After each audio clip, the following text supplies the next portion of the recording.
जितने भी अफसाने लिखे हैं, सासे कमतरी थी, गम था, गम गुस्सा था, उसमें ये फील कराया जा रहा था कि इंसान मुकम्मल नहीं हो सकता। कुछ अफसानों में मैंने ये लिखा कि इंसान के पास सब कुछ है, तो वो एक छोटी सी ख्वाहिश की वजह से अपने आप को नामुकम्मल महसूस करता है। अफसानों का जो था ना, एक निचोड़ निकाल के मैंने उसका ये नाम रखा, तो मुकम्मल की तलाश जो है ना, यही है कि इंसान सब कुछ हासिल करके भी नामुकम्मल रह जाता है। ये इंसान की फितरत है, दस्तूर है और कुदरत का निज़ाम भी है।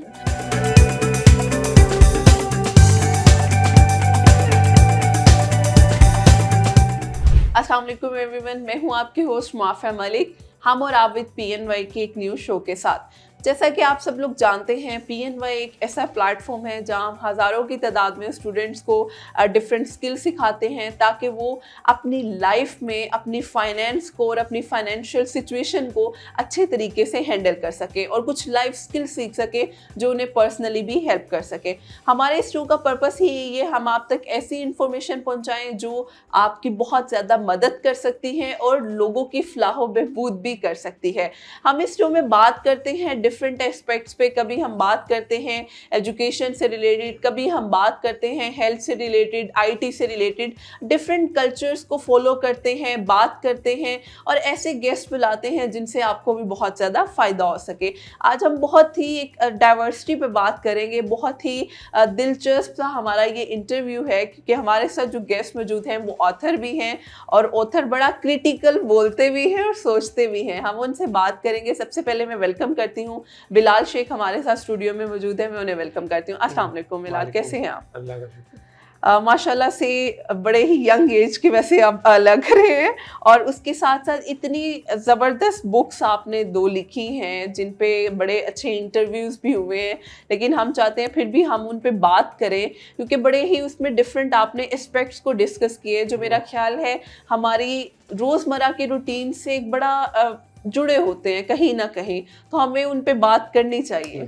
अच्छा, आप सबसे पहले तो बिलाल मुझे ये बताएं कैसे ख्याल आया कि मुझे लिखना चाहिए, अपने जो आइडियाज़ हैं जो माइंड में चल रहे हैं उनको कनेक्ट करके अल्फाज में लोगों तक पहुंचाना चाहिए? ख्याल कहाँ से आया? पहले तो आपका शुक्रिया कि आपने मुझे अपने शो में बुलाया और बोलने का मौका दिया।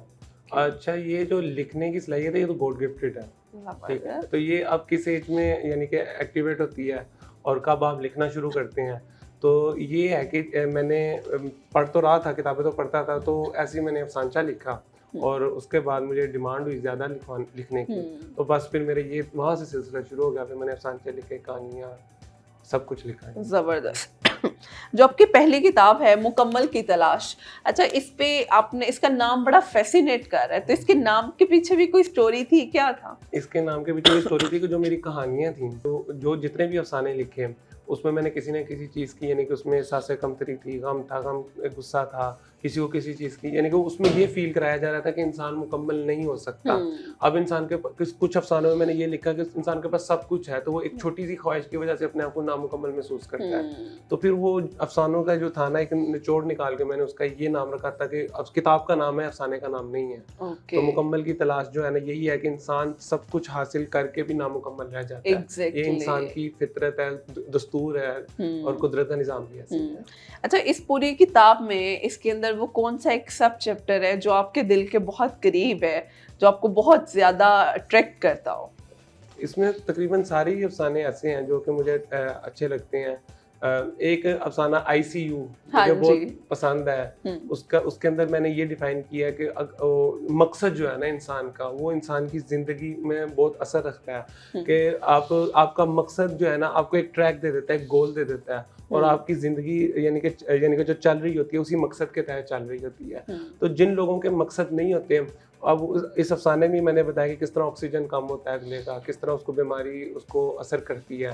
तो वो अब इस अफसाने में कुदरत कहती है कि तुम अपनी जो है ना कमज़ोरियाँ वो छोड़ दो। सब कोई अपनी एहसास कमतरी छोड़ देता है, कोई गुस्सा छोड़ देता है, जो जिसकी कमज़ोरी होती है ना वो छोड़ देते हैं, और एक शख्स ना अपना मकसद छोड़ देता है। तो वो जो शख्स होता है ना मकसद वाला, उसकी डेथ हो जाती है, बाकी बच जाते हैं। अब वो सवाल करता है कि मुझे क्यों, यानी कि आपने नहीं बचाया, तो उसने कहा तुमने अपनी कमज़ोरी नहीं अपनी ताकत छोड़ दी।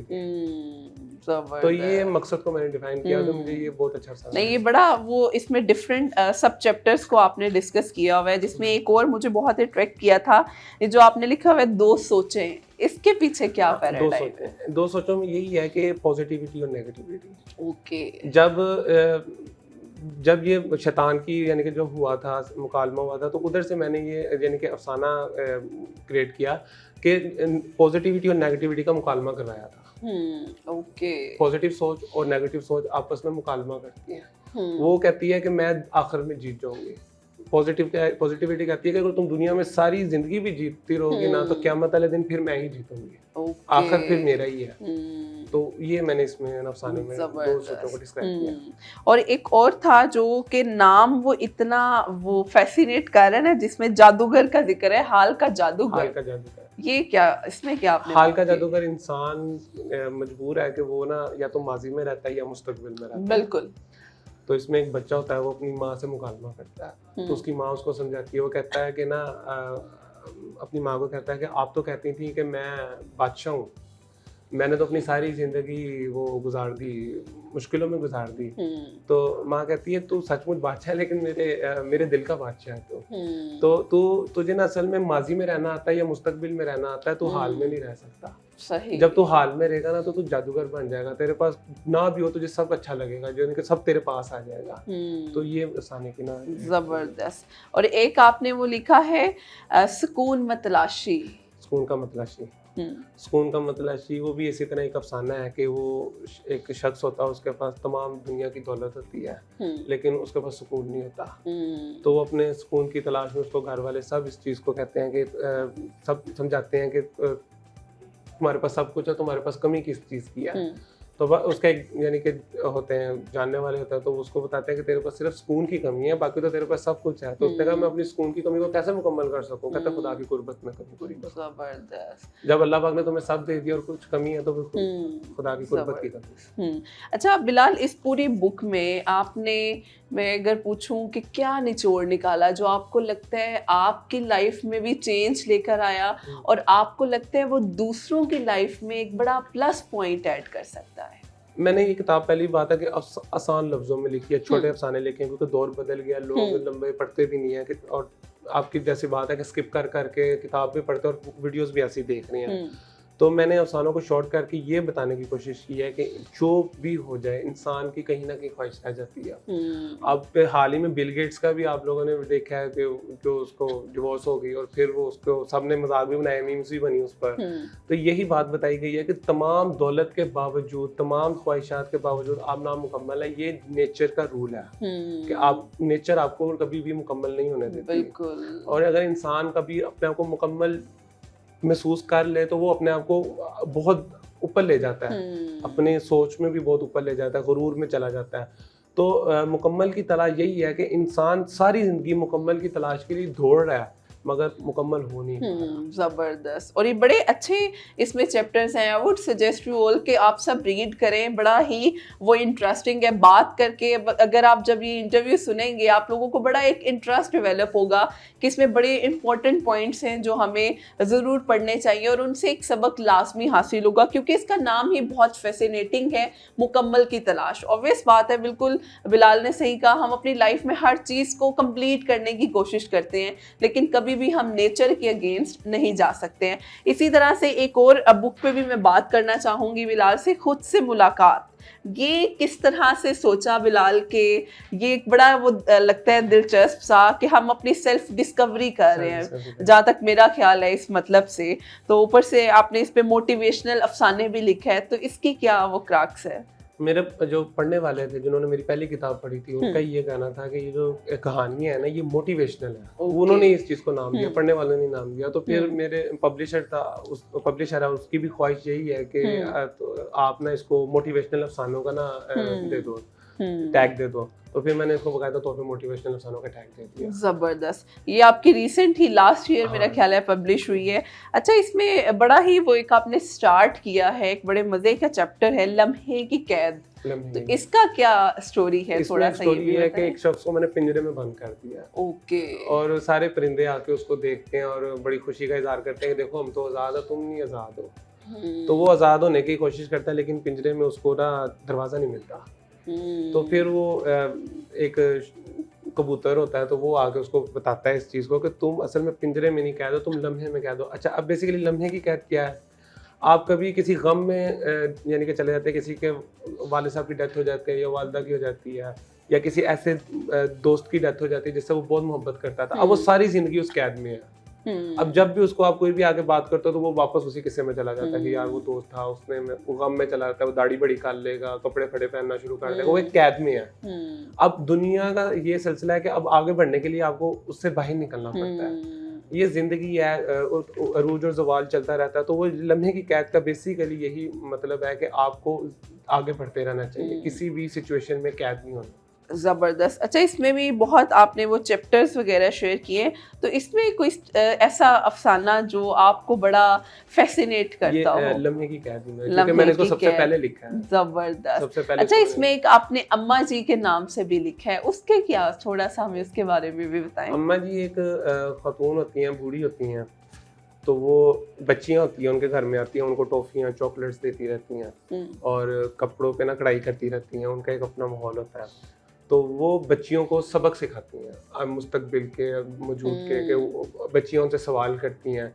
तो उसमें मैंने बड़ों की कदर बताई है कि जो हमारे बड़े हैं, ज़ईफ़ हैं, उनके पास जो इल्म है वो आप चाह के भी नहीं हासिल करते, चाहे आप जितनी मर्जी टेक्नोलॉजीज इस्तेमाल कर लें। जो उनके पास तजुर्बा, जो उनके पास एक्सपीरियंस है, वो कोई भी जदीद चीज़ आपको नहीं दे सकती। बिल्कुल। तो ये मैंने उसमें अफसाने में ज़बरदस्त। अच्छा, कोई इसमें ऐसी स्टोरी जो आपकी लाइफ के साथ बड़ा एफिलिएटेड हो, वो ऐसा कोई अफसाना है इसमें? मैं तो समझता हूँ राइटर की जितनी भी कहानी होती है उसकी ज़िंदगी में कहीं ना कहीं असर कर रही होती है, कहीं ना कहीं क्लिक हो जाना, कोई छोटी बात, किसी से मुलाकात, किसी की कोई बात, किसी बड़े के कोई मशवरा, किसी छोटे की कोई हरकत, तो तकरीबन कहानियां जिंदगी में गुजरती हैं। तो फिर जबरदस्त। अच्छा, इसमें आपने एक चीज मेंशन की है, मुर्शद और मुरीद, ये इसके पीछे क्या? अच्छा, मुर्शद और मुरीद एक लफ्ज फेसबुक पे भी चलता है, मुर्शद लफ्ज चलता है, लोग बड़े अच्छा, मुर्शद और मुरीद मुकालमा है, मुर्शद का और मुरीद का। ओके। मुरीद अपने गम को कहता है कि मुझे अभी का भी हल चाहिए।